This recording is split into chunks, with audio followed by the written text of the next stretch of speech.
मैं मीना सुरेका। आप सभी को मेरा प्यार भरा नमस्कार। आज मैं आप लोगों के सामने हिंदी लोक भारती 10वीं कक्षा की कविता 8 गजल प्रस्तुत कर रही हूँ, जिसके लेखक हैं श्री मानिक वर्मा। मानिक वर्मा जी के हास्य व्यंग बड़े ही धारदार होते हैं। आपकी गजलें बहुत ही प्रेरणादायी होती हैं। गजल शेरों के समूह को कहते हैं। हर शेर में 2 पंक्तियां होती हैं। प्रत्येक शेर अपने आप में एक संपूर्ण कविता होती है। आप लोगों ने अनेक गजलें सुनी होगी, जैसे ये दौलत भी ले लो, ये शोहरत भी ले लो, भले छीन लो मुझसे मेरी जवानी, मगर मुझको लौटा दो बचपन का सावन, वो कागज की कश्ती, वो बारिश का पानी। जी हाँ, ऐसी अनेक गजलें हमने सुनी हैं। प्रस्तुत गजल के रचयिता श्री मानिक वर्मा ने हमें जीवन की कठिनाइयों से बिना हारे अच्छे कर्म करते हुए निरंतर आगे बढ़ने का संदेश दिया है। तो आइए देखते हैं कविता 8 गजल। आपसे किसने कहा स्वर्णिम शिखर बनकर दिखो, आपसे किसने कहा स्वर्णिम शिखर बनकर दिखो, शौक दिखने का है तो फिर नींव के अंदर दिखो। कवि कहते हैं, हम सभी सोने से चमकती सुंदर सुंदर गगनचुंबी इमारतों की ओर आकर्षित होते हैं और उनकी तारीफ करते हैं, किंतु उनकी नींव में दबे उन ईंट पत्थरों को भूल जाते हैं, जिनके कारण इतनी सुंदर और सुदृढ़ इमारतों का निर्माण हुआ है। यही हाल हमारे समाज का है। लोग भी समाज में स्वर्णिम शिखर बन मान सम्मान इज्जत पाना चाहते हैं। कवि कहते हैं, यदि हम समाज के लिए कुछ करना चाहते हैं तो हमें प्रशंसा की लालसा त्याग देना चाहिए और नींव के पत्थर बनकर एक सुंदर व सुदृढ़ समाज का निर्माण करना चाहिए। आगे बढ़ते हैं। चल पड़ी तो गर्द बनकर आसमानों पर लिखो, चल पड़ी तो गर्द बनकर आसमानों पर लिखो, और अगर बैठो कहीं तो मील का पत्थर दिखो। गर्द, धूल, आसमान, आकाश, मील का पत्थर आप सभी जानते होंगे। जब कभी हम कहीं जाते हैं तो हमें रास्ता दिखाने के लिए या दूरी बताने के लिए एक शहर से दूसरे शहर की, एक गांव से दूसरे गांव की जगह जगह मील का पत्थर लगा होता है, जहां किलोमीटर में दूरी लिखी होती है। तो आइए देखते हैं इन पंक्तियों का अर्थ। आंधी तूफान आने पर जब धूल उड़ती है तो आसमान तक छा जाती है। उसी प्रकार कवि कहते हैं कि यदि आप अपनी मंजिल की ओर आगे बढ़ रहे हैं तो पूरी दृढ़ता से, अपनी मेहनत से आसमान तक छा जाओ, अर्थात चारों ओर तुम्हारा नाम हो। और यदि मंजिल पर चलते चलते तुम थक जाओ और थककर कहीं बैठ जाओ तो मील के पत्थर बनो और मील के पत्थर के समान समाज के भटके लोगों को सही राह दिखा, उनकी मदद करो।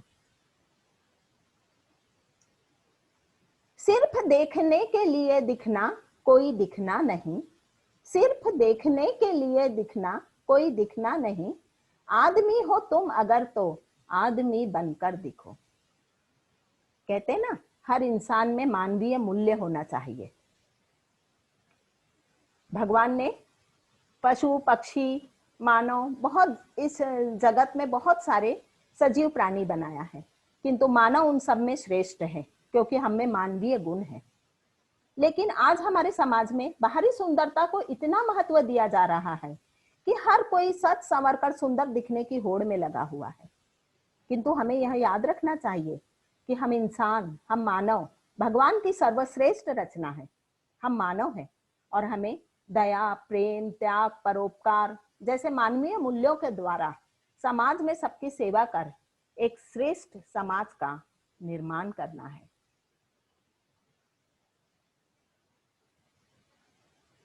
जिंदगी की शक्ल जिसमें टूट कर बिखरे नहीं, जिंदगी की शक्ल जिसमें टूट कर बिखरे नहीं, पत्थरों के शहर में वो आईना बनकर दिखो। कवि कहते हैं जीवन संघर्षों व कठिनाइयों से भरा हुआ है। जब हम आगे बढ़ेंगे, ये जीवन जिएंगे, तो हमें अनेक कठिनाइयों का, अनेक बाधाओं का, अनेक मुश्किलों का सामना करना पड़ता है। किंतु हमें उन कठिनाइयों से घबराकर भागना नहीं है, बल्कि अपने आप को इतना मजबूत बनाना है कि जीवन में आने वाली कठिनाइयों से घबराकर हम आईने के समान टूटकर बिखरे नहीं, बल्कि पूरी मजबूती से डटकर उन समस्याओं का सामना करें। आगे देखते हैं। आपको महसूस होगी तब हर एक दिल की जलन, आपको महसूस होगी तब हर एक दिल की जलन, जब किसी धागे सा जलकर मोम के भीतर दिखो। जब हम दीन दुखियों के पास जाएंगे, उनके बीच रहेंगे, तभी तो हम उनके दुख, उनकी पीड़ा, उनकी तकलीफों को समझेंगे। और जब हम उनके दुख, उनकी तकलीफों को समझेंगे, तभी हम उन्हें दूर करने का प्रयास करेंगे। यदि हम उनसे दूर रहेंगे तो हमें कैसे पता चलेगा कि उन्हें क्या तकलीफ है। जैसे मोमबत्ती का धागा हम देखते हैं सदा उसके साथ रहता है, और मोम के साथ साथ उसका धागा भी साथ में जलता है। उसी प्रकार हमें भी दीन दुखियों के साथ रहकर उनकी पीड़ा को महसूस करना चाहिए। एक जुगनू ने कहा मैं भी तुम्हारे साथ हूं, एक जुगनू ने कहा मैं भी तुम्हारे साथ हूं, वक्त की इस धुंध में तुम रोशनी बनकर दिखो। जुगनू आप सभी जानते हैं, यदि हम जंगल वगैरह में जाएं तो वहां पर रात के समय छोटा सा एक जीव होता है जो चमकते रहता है। एक छोटा सा कीड़ा रहता है जो चमकता है रात के समय। तो कवि कह रहे हैं धुंध, धुंध यानी कोहरा, घने अंधकार में चमकता हुआ जुगनू हारे थके मुसाफिरों के मन में आशा की एक किरण जगा देता है। जब कभी कोई मुसाफिर रास्ता भटक जाता है और उसे जुगनू की चमक दिखाई देती है, तो उसे लगता है नहीं, मेरी मंजिल सामने है, क्योंकि वो टिमटिमाता हुआ जुगनू उसके मन में आशा भर देता है। उसी तरह आज विपरीत परिस्थितियों के कारण समाज में चारों ओर निराशा का अंधकार छाया हुआ है।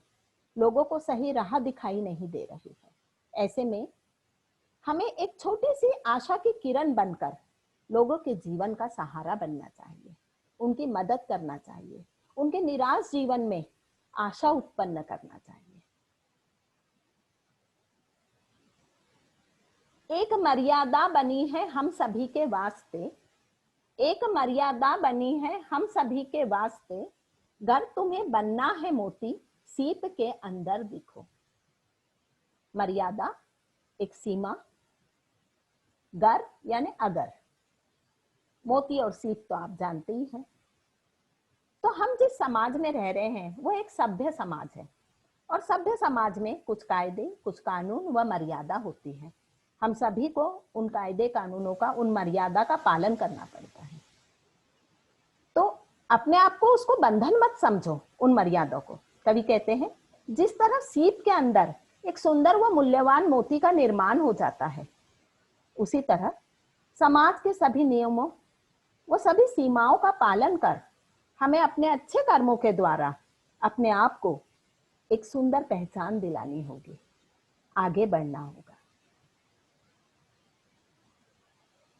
डर जाए फूल बनने से कोई नाजुक कली, डर जाए फूल बनने से कोई नाजुक कली, तुम ना खिलते फूल पर तितली के टूटे पर दिखो।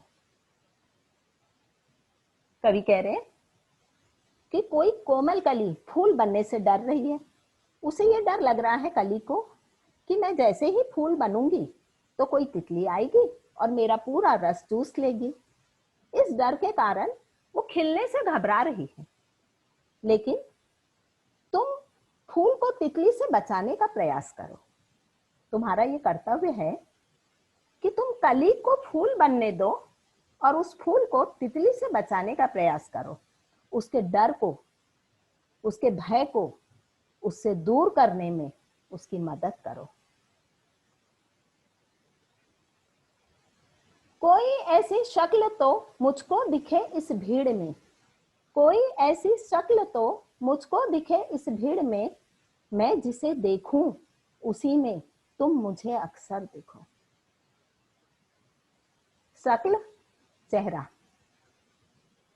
यहां तुम का क्या अर्थ है? तुम का अर्थ है ईश्वर, भगवान, दैवीय शक्ति। कवि कहते हैं ये संसार मनुष्यों का एक मेला है, ये संसार मनुष्यों का एक मेला है जहां हमें चारों ओर अनगिनत चेहरे दिखाई देते हैं, किंतु कवि के ईश्वर में असीम आस्था है और इसीलिए कवि कहते हैं कि मैं जिसे भी देखूं, हे ईश्वर, इस भीड़ में मैं जिसे भी देखूं उसमें मुझे तुम ही तुम दिखाई दो। अर्थात कवि हर इंसान में भगवान को देखना चाहता है। आज जहां हम लोग धर्म जाति के नाम पर लड़ रहे हैं, वहां कवि हमें ये समझा रहे हैं कि हर इंसान के दिल में एक भगवान छिपा हुआ है, तो हर इंसान को दूसरे इंसान से प्यार करना चाहिए। धन्यवाद। क्या लगता?